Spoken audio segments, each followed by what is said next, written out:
Soalan saya nombor 2, minta Menteri Pendidikan menyuarakan Standard Operating Procedure atau SOP yang dilakukan oleh pihak sekolah setiap kali berlaku aduan mengenai kes membuli pelajar dan setakat mana kes-kes buli di sekolah dilaporkan kepada pihak polis serta diambil tindakan di dalam mahkamah. Terima kasih. Sila Menteri. Terima kasih Tan Sri Speaker. Terima kasih Ahli Yang Berhormat. Menerusi teras kedua nadi keunggulan Kementerian Pendidikan Malaysia, Kementerian Pendidikan Malaysia komited memberikan penekanan kepada aspek karamah insaniah melalui pembentukan adab, akhlak dan integriti bagi melahirkan anak yang baik lagi cerdik. Dalam konteks karamah insaniah ini juga konsep manusiawi turut diperkenalkan, iaitu setiap murid mempunyai perasaan hormat, empati dan kasih sayang antara satu sama lain. Konsep ini akan mewujudkan suasana harmoni yang menghindari gejala negatif termasuk buli. Sehubungan dengan itu, KPM sentiasa proaktif dalam mengenai isu buli yang melibatkan murid-murid di sekolah. KPM telah melancarkan garis panduan pengurusan salah laku buli di Institusi Pendidikan Kementerian Pendidikan Malaysia beserta surat perkeliling ikhtisas KPM bilangan 12 tahun 2023 bagi pelaksanaan garis panduan pengurusan salah laku buli di institusi pendidikan di bawah Kementerian Pendidikan Malaysia. Garis panduan ini akan menjadi rujukan kepada semua pihak berkepentingan di institusi pendidikan dalam menjelaskan kefahaman tentang salah laku buli dan implikasinya serta peranan masing-masing dalam pengurusan salah laku buli, terutamanya terhadap pembuli dan mangsa buli. Untuk makluman Ahli Yang Berhormat, Standard Operating Procedure dengan izin atau SOP yang dilakukan oleh pihak sekolah setiap kali berlaku aduan mengenai kes membuli murid adalah seperti berikut Yang Berhormat. Pertama, menghubungi ibu bapa atau penjaga murid yang terlibat, pelaku dan mangsa. Kedua, menghantar dan mengiringi murid yang terlibat ke klinik atau hospital kerajaan atau One Stop Crisis Center dengan izin yang berdekatan untuk pemeriksaan fizikal sekiranya murid itu mengalami kecederaan fizikal atau gangguan emosi. Yang ketiga, memastikan aduan salah laku murid yang diterima direkodkan dalam sistem sahsiah diri murid atau SSDM. Yang keempat, memastikan laporan awal dilengkapkan menurut surat perkeliling ikhtisas bilangan 7 tahun 2011 pelaksanaan Standard Operating Procedure SOP dengan izin 137, pelaporan dan tindakan menangani isu disiplin murid 1 hari aduan, 3 hari siasatan dan 7 hari penyelesaian, dan mengemukakan laporan awal kepada PPD serta laporan awal kepada JPN dan KPM. Bagi kes buli yang tiada kaitan dengan kesalahan jenayah mengikut undang-undang yang sedang berkuat kuasa, pihak sekolah akan mengendalikan kes tersebut mengikut kategori kesalahan disiplin seperti yang didaftarkan di peringkat sekolah. Manakala bagi kes yang dilaporkan kepada Polis Diraja Malaysia, pihak sekolah akan membantu PDRM dalam menyediakan beberapa dokumen yang berkaitan bagi melengkapkan proses siasatan. Laporan polis biasanya akan dibuat oleh doktor yang merawat mangsa atau waris mangsa, manakala tindakan selanjutnya bergantung kepada siasatan polis dan tindakan timbalan pendakwa raya. Sementara itu, pihak sekolah akan memantau disiplin murid termasuk sementara menunggu siasatan dan atau prosiding mahkamah selesai, dan intervensi akan dibuat melalui pemulihan oleh guru bimbingan dan kaunseling. Untuk makluman Yang Berhormat juga, sikit lagi Tuan Yang Pertua, ada beberapa kaedah juga pelaporan kejadian buli boleh dibuat melalui portal aduan buli, melalui sistem pengurusan aduan awam SISPA KPM, email adu buli, talian, telefon dan aplikasi WhatsApp. Jadi dengan kerjasama dengan pemufakatan KPM dan PDRM juga, kita membincangkan isu salah laku murid termasuk buli di sekolah ini, dan setiap sekolah sebenarnya termasuk sekolah menengah dan sekolah rendah mempunyai seorang pegawai perhubungan sekolah PPS dalam kalangan anggota PDRM yang sentiasa mendampingi dan bekerjasama dengan pihak sekolah. Jadi kita juga komited Yang Berhormat untuk meningkatkan lagi kesedaran murid bagi mencegah gejala buli di sekolah, dan KPM sentiasa menghargai peranan semua pihak termasuk PIBG, NGO, komuniti setempat dan semua yang terlibat dalam menangani gejala buli di kalangan murid di sekolah. Terima kasih Yang Berhormat. Saya jemput Sabak Bernam. Sabak Bernam mendengar dan meneliti serta memahami, dan ucapkan terima kasih kepada Yang Berhormat Menteri dengan penjelasan jawapan yang diberikan. Mencegah adalah lebih baik daripada mengubati. Kalau kita amati penjelasan Yang Berhormat Menteri tadi, itu lebih kepada mengubati. Dan Sabak Bernam mencadangkan dan menyeru agar unit disiplin, hal ehwal murid, kaunseling dan semua guru di sekolah adalah guru disiplin ini diperkasakan supaya sebelum berlaku sesuatu kes buli ini, terlebih dahulu ia dapat dihidu dengan kemungkinan akan berlaku, kerana apa juga jenayah yang berlaku dia meninggalkan kesan dan ada tanda-tanda akan berlaku. Contohnya buli itu akan berlaku bila, di mana, siapa yang terlibat, kerana dia melibatkan ramai buli ni dan mereka ni menyerang satu orang. Jadi tanda-tanda perancangan tu sepatutnya lebih awal dapat dikesan oleh ketiga-tiga unit tadi, HEM, disiplin, kaunseling, dan guru-guru semua adalah guru disiplin. Begitu juga dengan murid-murid, tak semestinya ia pengawas. Sekiranya ada tanda-tanda maklumat-maklumat yang boleh dipercayai, soalan dia. boleh diterima. Jadi soalan saya, adakah kementerian juga telah menyediakan langkah-langkah pencegahan supaya buli ini tidak berlaku? Baik, terima kasih Terima Menteri. kasih. Terima kasih Yang Berhormat. Saya petik dulu kata-kata Cikgu Azman dalam Gebencih Boys. It takes a village to raise a champion. Dalam isu buli ini sama juga. It takes a village to raise a child. Jadi sebab itu Yang Berhormat, semua pemegang taruh ini sangat penting sebagaimana yang dicadangkan oleh Yang Berhormat. Dan untuk itu juga Yang Berhormat, langkah-langkah yang telah pun kita ambil, pertamanya Yang Berhormat, sebanyak 63% Yang Berhormat, saya nak ulang, KPM telah menambah bilangan warden sebanyak 63%. Bermula 1 Ogos 2022 dengan julat sekurang-kurangnya 3 orang warden di sebuah asrama. KPM juga mengadakan bengkel upskilling kepada ketua warden dan warden dari semasa ke semasa bersesuaian dengan tugas warden seperti yang digariskan dalam garis panduan tadbir urus sekolah MySG.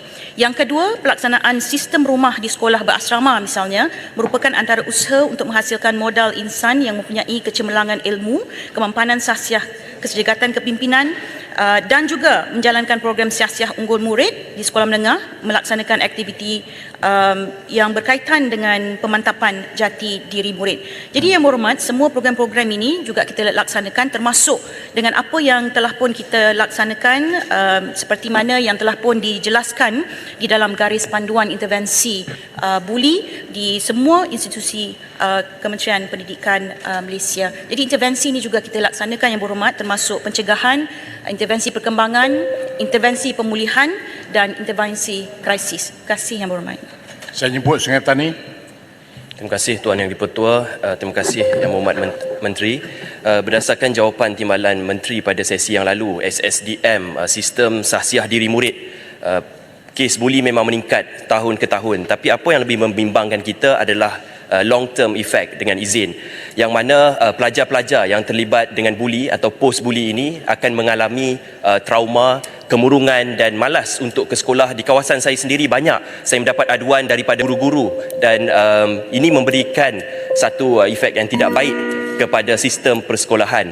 Soalan saya adalah bagaimanakah kementerian ingin mencegah adanya mental health issue ini dengan memberikan sesi kaunseling berpanjangan, dan berapakah tempoh sesi kaunseling bukan kepada orang yang membuli tetapi kepada mangsa. Dan lebih menyedihkan lagi adalah kes-kes buli ini di kawasan saya sendiri, tidak hanya pelajar yang mengalami efek tersebut tetapi ibu bapa sendiri trauma. Dan apakah langkah kementerian merentasi kementerian yang lain seperti Kementerian Pembangunan Wanita dan Masyarakat untuk memberikan kaunseling tidak hanya kepada murid tetapi juga kepada ibu bapa? Terima kasih. Baik, terima kasih Menteri. Terima kasih Yang Berhormat. Yang Berhormat, izinkan saya juga memaklumkan kepada Yang Berhormat, penyelesaian kes buli sebenarnya adalah 90% selesai dalam tempoh 15 hari yang diadu melalui portal aduan buli.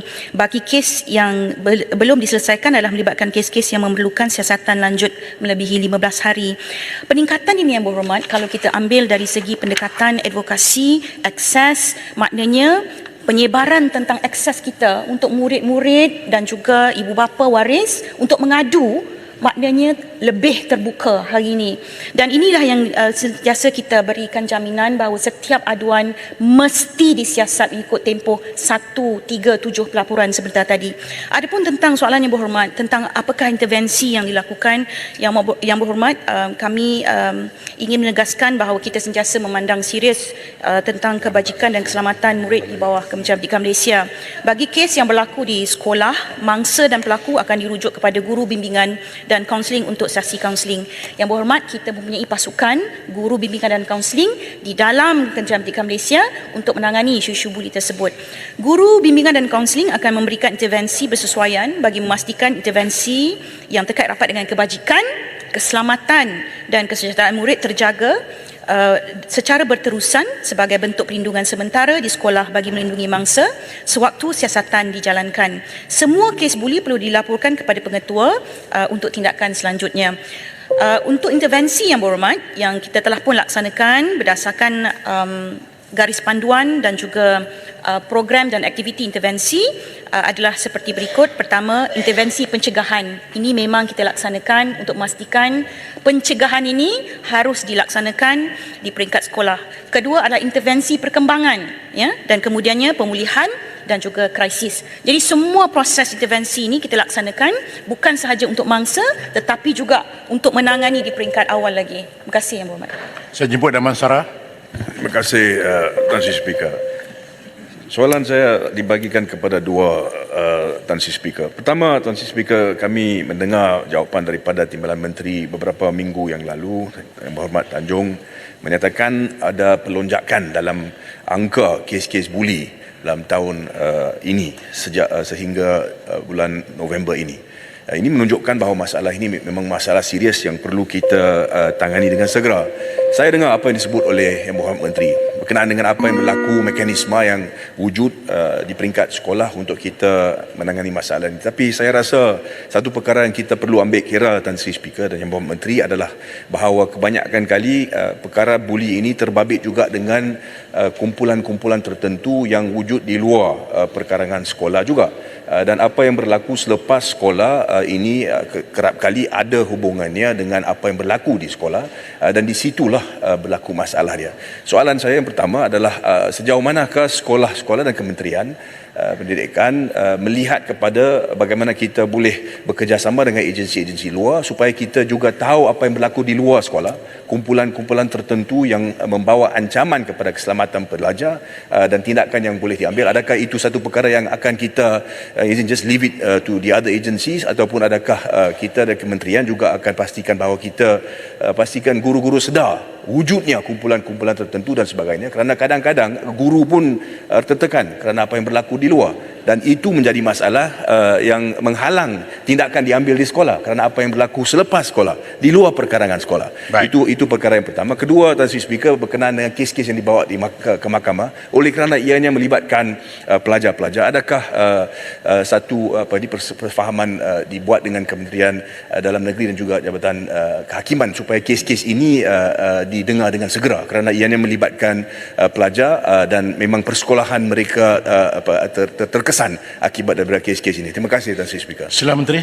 Terima kasih Yang Berhormat. Saya ambil perhatian serius tentang soalan-soalan Yang Berhormat, dan rangkuman kedua-dua soalan Yang Berhormat itu saya rangkumkan dalam jawapan, iaitu pertamanya, kita mengadakan kerjasama yang cukup erat melalui jawatan kuasa pemufakatan KPM PDRM Yang Berhormat. Jadi bukanlah KPM sahaja tetapi juga dengan jawatan kuasa pemufakatan bersama dengan PDRM ini, memang segala isu yang disebut oleh Yang Berhormat ini dibincangkan dalam jawatan kuasa tersebut. Dari jawatan kuasa tersebut itulah kita seterusnya setiap sekolah, dan sekolah maknanya sekolah menengah dan sekolah rendah, mempunyai seorang pegawai perhubungan sekolah yang terdiri daripada kalangan anggota PDRM yang sentiasa mendampingi dan bekerjasama dengan pihak sekolah, termasuklah mengadakan program untuk mencegah buli. Jadi berkaitan dengan soalan yang kedua itu, betul Yang Berhormat, memang ada kerjasama yang erat juga di peringkat yang kita panggil sebagai pengurusan kes, yang kita mahu pastikan bahawa kes ini betul-betul dilihat dalam konteks melindungi anak-anak kita dan dipercepatkan dalam konteks untuk memastikan bahawa anak-anak ini tidak terdedah kepada mana-mana ancaman misalnya ataupun harassment dengan izin Yang Berhormat, dan juga memastikan perlindungan kepada mereka semasa kes ini dilaksanakan. Terima kasih Yang Berhormat. Baik, terima kasih.